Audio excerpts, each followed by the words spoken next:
حدیث نمبر 39۔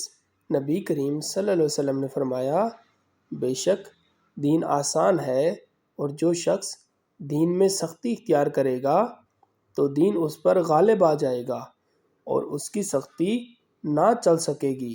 پس اس لیے اپنے عمل میں پختگی اختیار کرو اور جہاں تک ممکن ہو میانہ روی برتو اور خوش ہو جاؤ کہ اس طرز عمل سے تم کو دارین کے فوائد حاصل ہوں گے، اور صبح اور دوپہر اور شام اور کسی قدر رات میں عبادت سے مدد حاصل کرو۔